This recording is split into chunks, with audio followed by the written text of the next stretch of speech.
ruqyah misalnya terkena gangguan jin yang lain, sering mimpi buruk. Bahkan kalau orang terkena gangguan jin itu biasanya dia insomnia, susah tidur. Saya pernah ketemu jamaah, dia bilang saya udah sebulanan kali gitu tidurnya paling cuma 30 menit dalam setiap hari. Jadi memang tubuhnya makin melemah dan gangguan jinnya semakin besar gitu. Kenapa? Karena tadi kalau tubuh manusianya lemah, mereka akan semakin mudah untuk termasuk.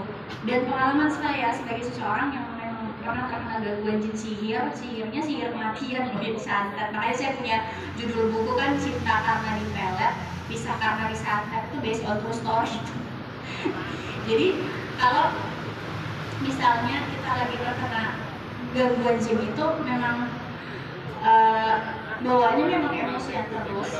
Dan kalau misalnya kita nggak menjaga amarah, sedih, takut, khawatir, kecewa, masih ada kesel, masih ada rasa ada orang-orang yang belum termaafkan, masih ada curigaan, masih ada rasa nggak terima diginiin misalnya gitu, itu susah sebenarnya. Makanya ada yang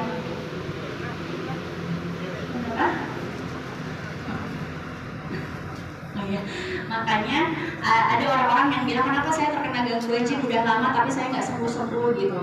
Saya udah ruqyah misalnya, saya udah kemana-mana tapi kok saya masih nggak sembuh-sembuh. Menurut pengalaman saya dan ternyata ini memang salah satu kunci, ini di sininya yang masih bermasalah.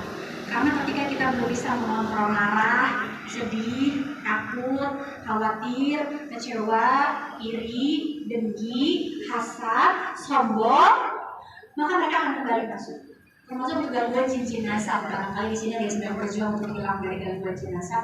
Itu kuncinya itu. Mau bukan karena ruqyahnya nggak berhasil, tapi akan sangat mudah untuk kembali lagi kambuh, akan kembali mudah emosian, akan kembali mudah untuk merasakan hal yang tidak nyaman. Kalau saya waktu itu misalnya apa ya, tiba-tiba badan pencakaran, tiba-tiba gue kayak disuruh rokok, misalnya tiba-tiba pingsan mendadak, nggak sadar berapa jam, hilang nadi apa segala macam. Nanti kalau ruqyah hilang, nanti kabur lagi gitu. Lalu menemukan binatang-binatang, ini salah satu ciri-ciri gangguan jin yang tadi saya lupa sampaikan. Di rumah sering menemukan hewan-hewan pengantar sihir. Kalau dia gangguan jin sihir, seperti apa? Tikus, kelabang, ular, kecoa, banyak gitu ya. Lalu kalajengking warnanya hitam. Lalu kalau dia jin penerbang itu, saya pernah di rumah saya itu tiba-tiba jam 3-an ya, hampir setengah 4 itu naik ke lantai atas, itu selantai rumah itu ada kayak semut terbang tapi mati, bukan laron, jadi serangga gitu lah ya. Dan munculnya di tempat-tempat yang aneh-aneh ya.